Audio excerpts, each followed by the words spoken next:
بحرانی امباپه که به داد تیمش میرسه.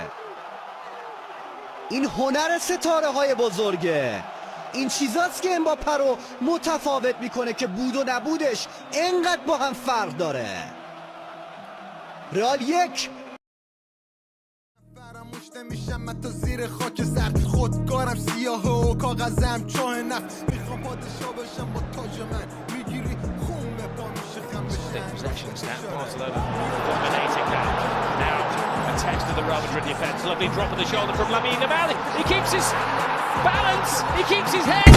دکمتو زدم بچه بدو برو سیک دیری مثل مگس فقط با یه تلنگرم گیج میشی اینجا نمی